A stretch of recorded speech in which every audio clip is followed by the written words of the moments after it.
ask about sex, and you were talking about choosing the gender and the parents and the connection we have still to family, but I was actually talking about the physical act of sex and its purpose, the universe's view on it, and then we'll segue into some other things, but please.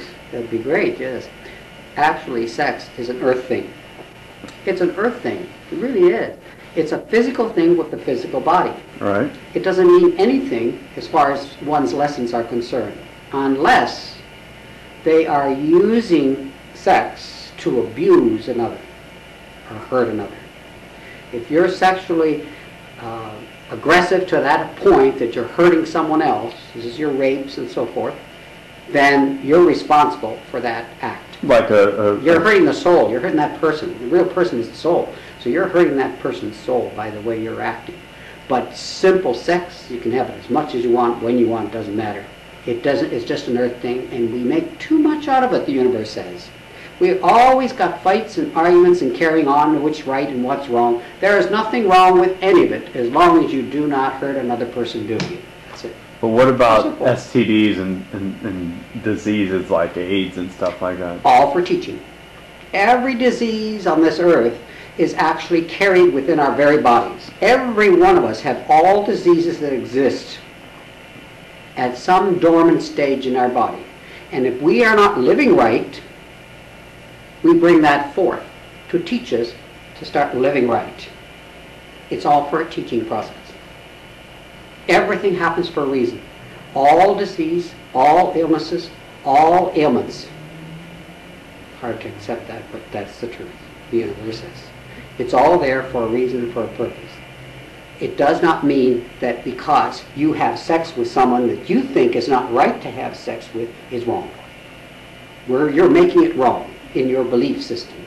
And a lot of this belief system comes from the religions of the world. And it fills us full of guilt. And there's so many people living in guilt that they have to heal right from their solar plexus, get that knot out of there, and be free, be a free soul.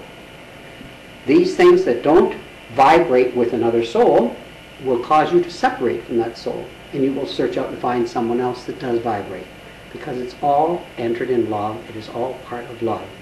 It comes from love, and it's a love expression that needs to be expressed within every soul to give to one another.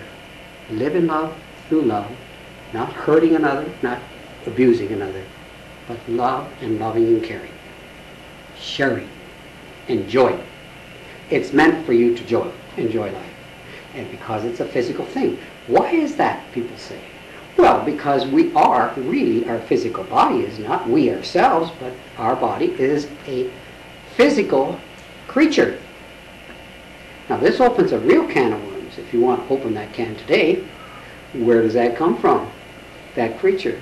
Where does his body come from? It's in the animal kingdom. We always thought we came from monkeys, right? Should we go there or not today? Well, before that, I'm going to cover in animals. No, I meant for the Bigfoot. Bigfoot. Yeah, we can cover that. Before you cover it, though, can we go back 1 second, Ron? We have plenty of tape in here. I want to ask, though, concerning sex, because I know this is a big thing for people, so I want you to explain it as in-depth as you have to me. What about, what would you say morally is the right age for somebody to begin having sex? Because people, we're talking about consenting adults, and that makes the difference. So go ahead. Go. There's nothing moral about it. We create the morality that exists in it by our beliefs and our religious systems trying to control people. And it's not meant to be that way at all. It is an instinct within you as clear as an instinct in any animal.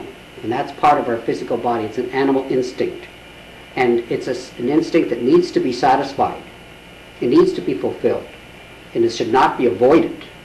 There's no such thing as a pure and holy and spiritual person that cloisters himself away in a nunnery or a monastery where they give everything up, including sex. That's not meant to be. That's not living. That's not getting on with your life. You're supposed to go out and experience this. We've heard of many cases where these cloistered people have had secret little affairs.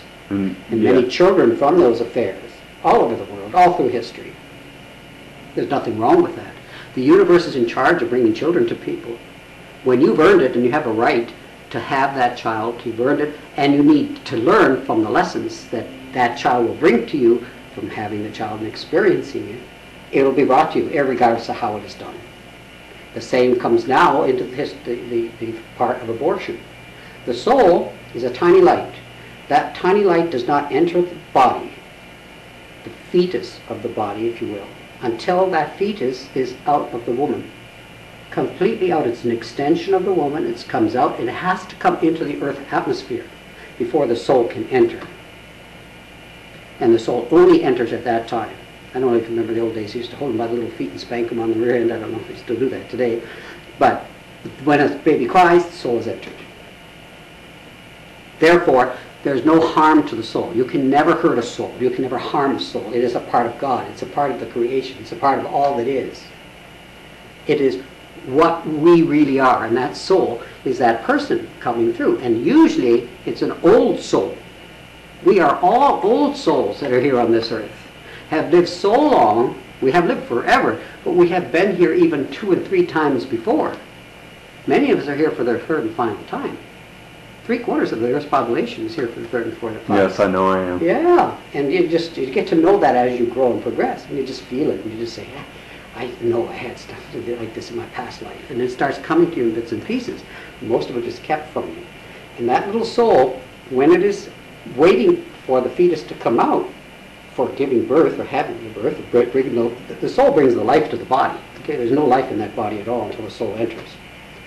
So you're not killing life if you're killing or destroying that little fetus at any time. So it's just a body that's functioning, that's alive in a sense, but it's an extension of the female.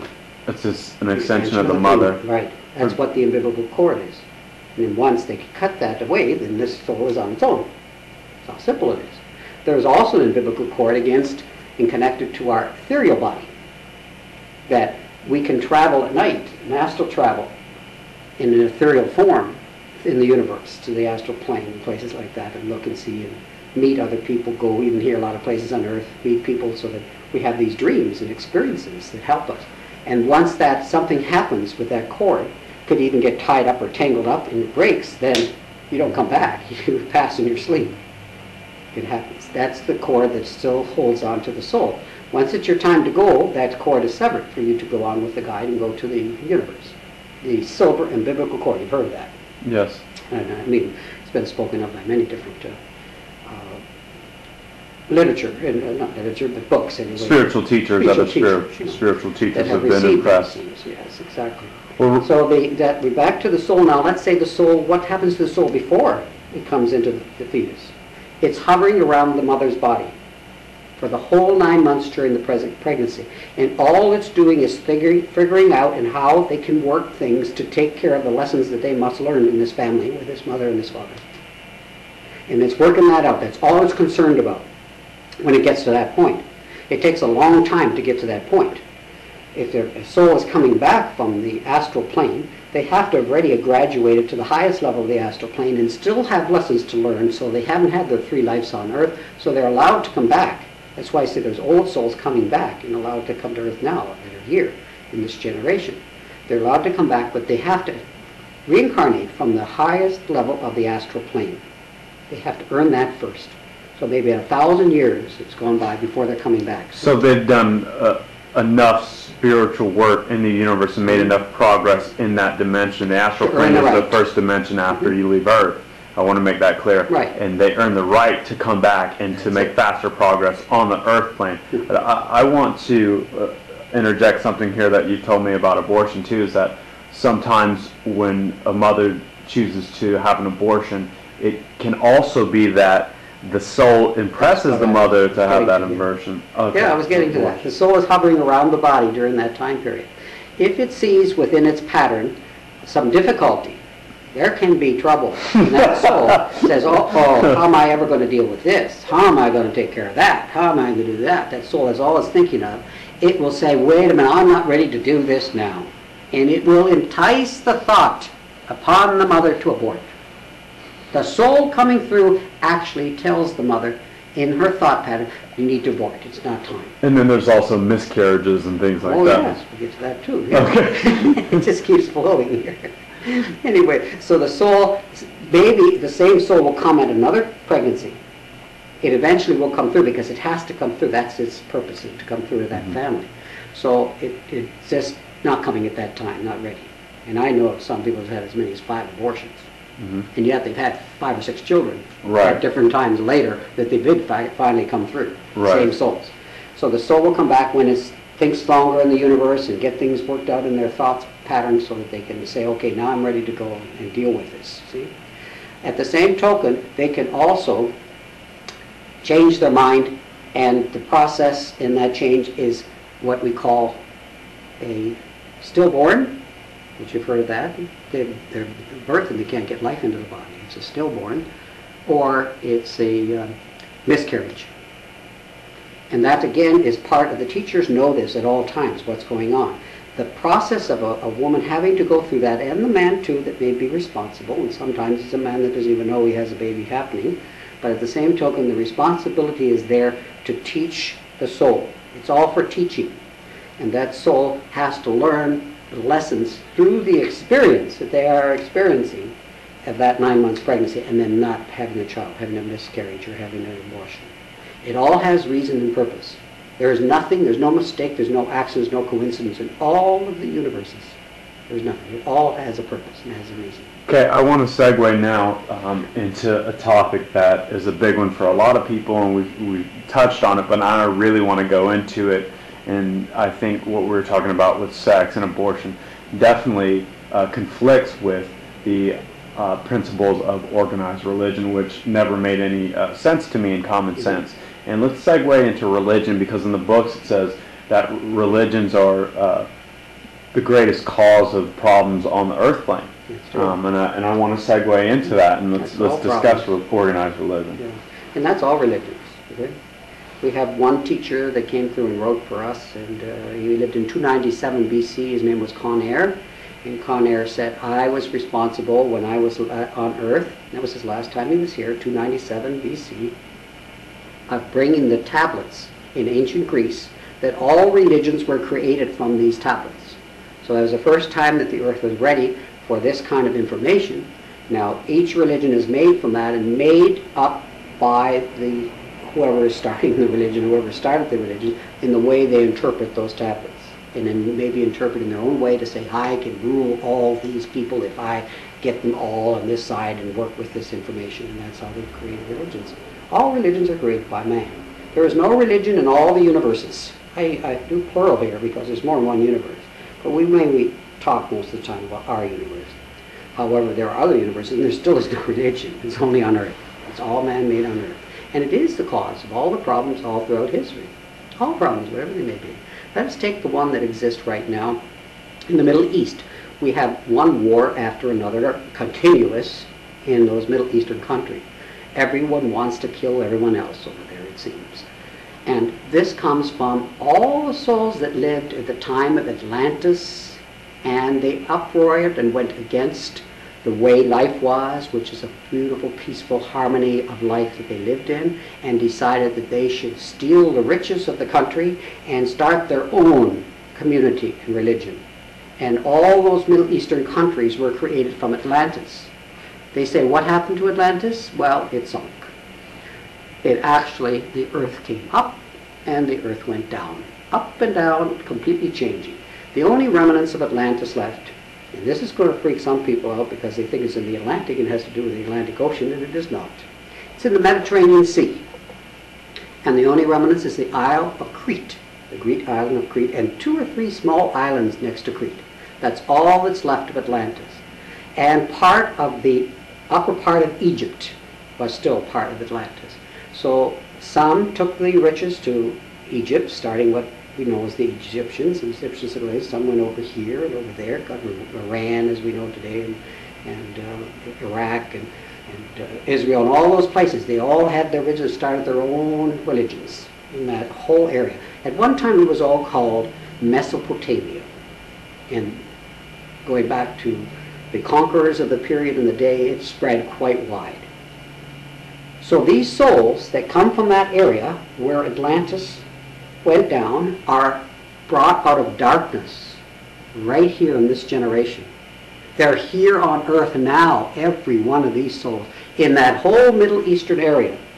The universe says that we are the cause of this wars that keep on going because we're giving these souls a chance. This is your last and final chance to go back to earth and correct what you did wrong. Correct those mistakes. Change them.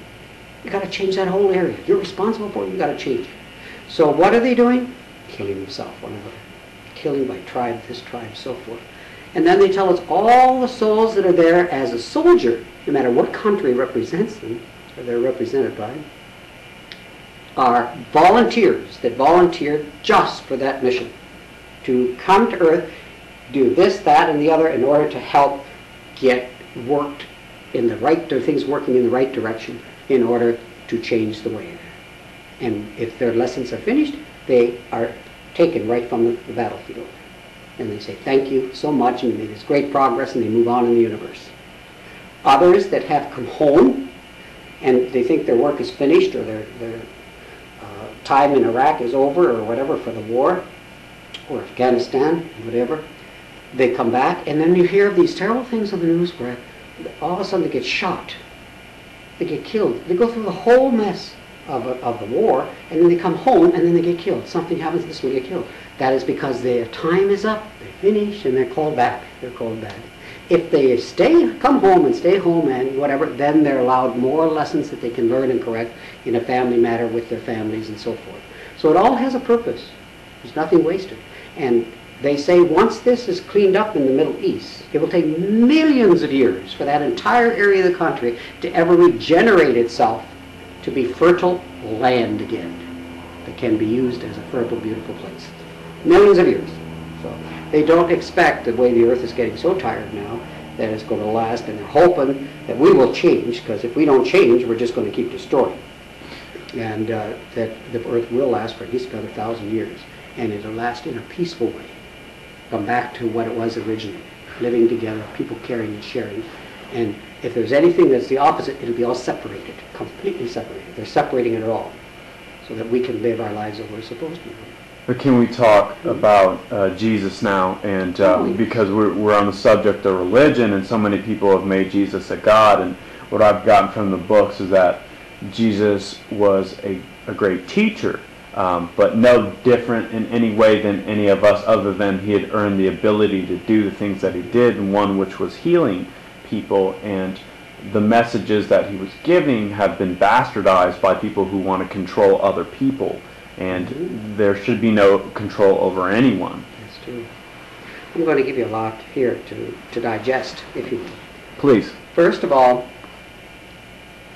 each soul that has come to the earth all through history and has brought anything of revelation to it, even the great Solon, who also wrote in our books, wrote for us, was the one who brought numbers to the earth plane. If we didn't have his numbers that he gave us in that day and period, we wouldn't have a calendar today. We wouldn't have days. We wouldn't have time. We wouldn't have anything to figure anything out without the numbers. So the numbers were brought from the universe by Solon.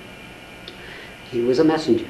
There was let's see if I can think of a few. There's Martin Luther King. Martin Luther King was another great messenger. So was John F. Kennedy. He was a messenger. He had work to do. Everyone has brought messages all through. If you go way back into history, you'll find that all religions start with some kind of a messenger.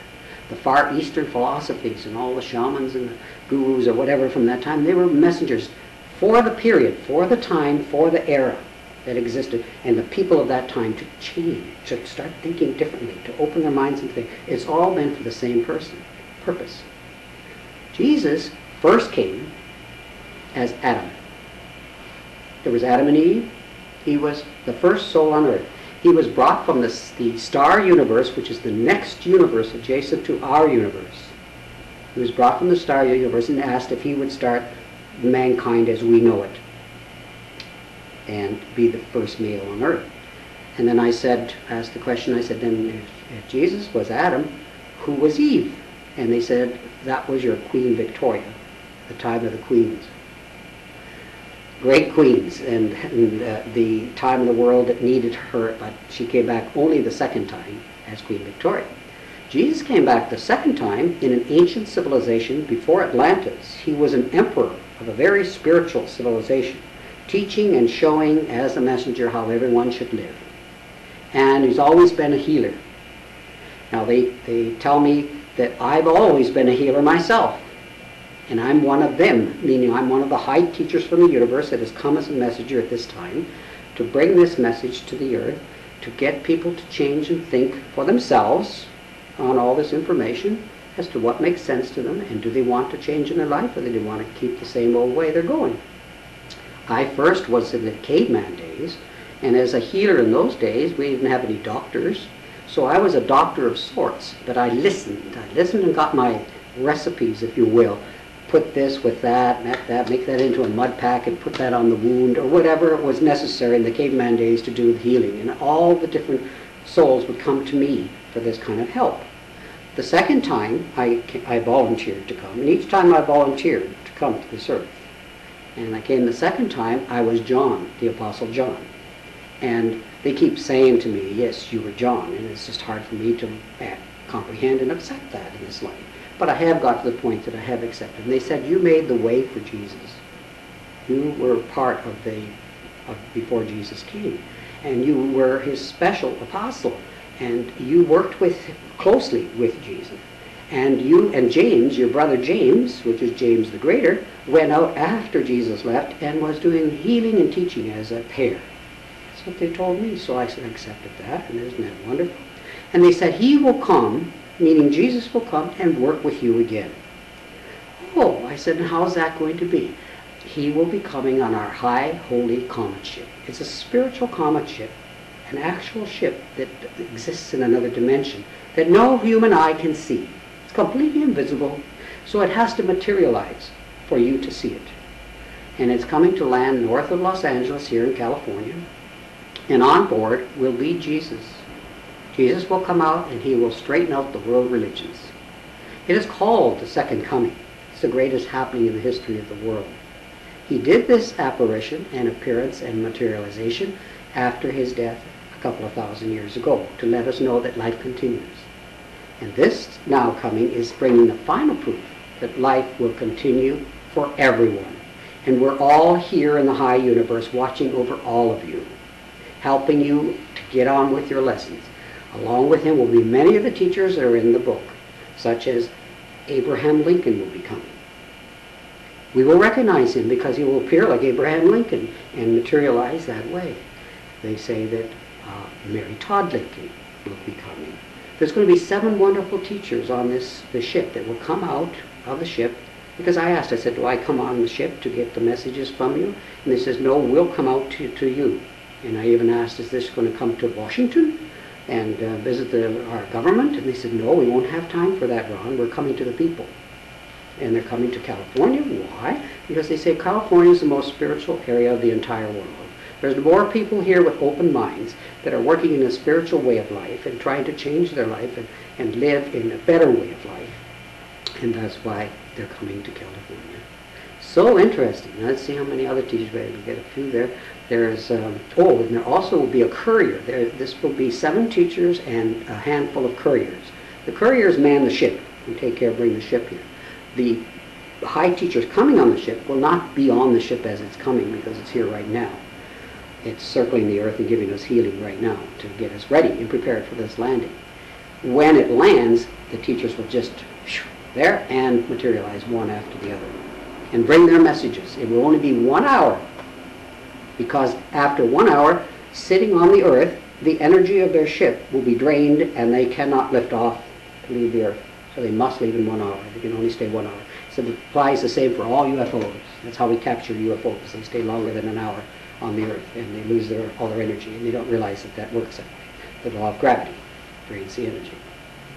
So this ship will be there, and the one courier that's very important that is allowed to come on this ship is John F. Kennedy, a president we really loved and really cared for the people.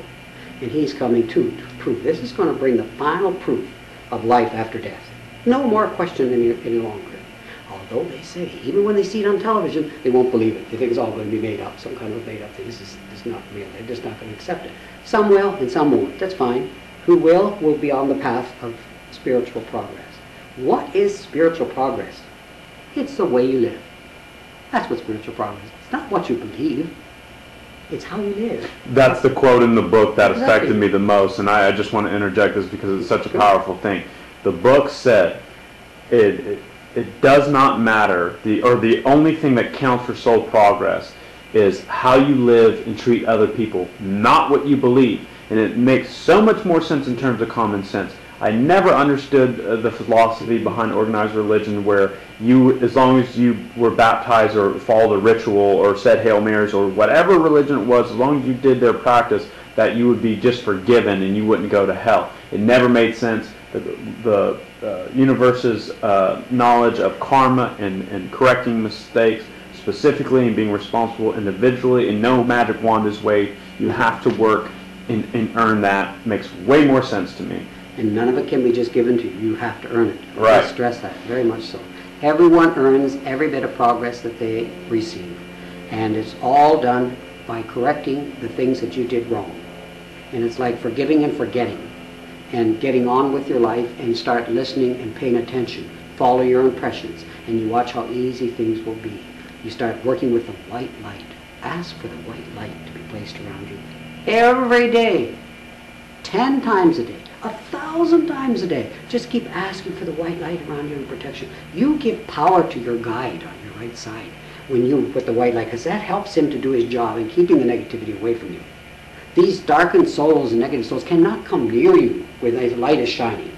It can only track to you the higher levels of souls. And then ask, as you said earlier, ask for the highest and the best.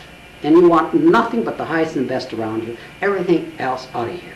And the minute negativity comes in, which is a lot of times just a depressive thought comes in, you start thinking out of the thing, you say, delete, cancel, out of here. I don't need this anymore, I don't want it, it's not going to be part of my life anymore, I change from this day forward. It's just a simple choice, right? It's a simple choice, it's always choices. Everything is choices in life. And according to our choices is what we have to learn from making the wrong choice.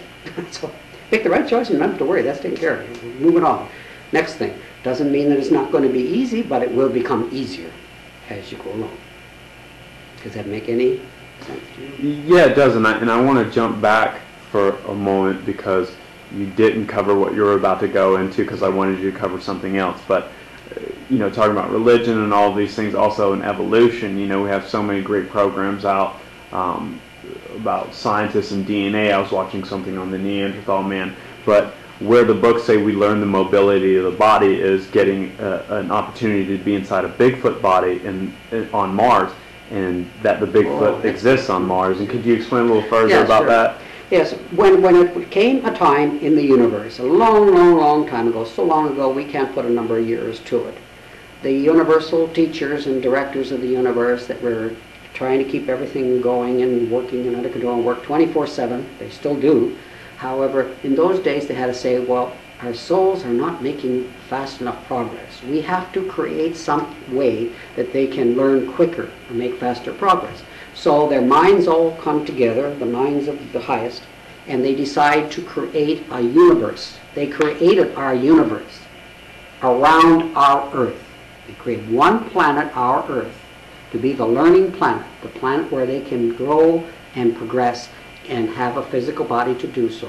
And they made every one of the planets that are in our universe, every one of the stars that are in our universe, our one and only sun that's in the universe, all for us to sustain our life here on Earth. So I think we've got to start being a little more grateful that we have this opportunity to be here, because there's a lot going on 24/7. As fast as we're trying to destroy this Earth and everything in our atmosphere and whatever, there are millions of souls that are working to repair as fast as they can. Right now, all work is stopped in all universes, and they're all working to help Earth for this big change. This change has to come, and it's got to come now, in this generation. Everybody that's here in this generation is here to be part of that change and to make that change and to do their part, and everyone has to do it from within.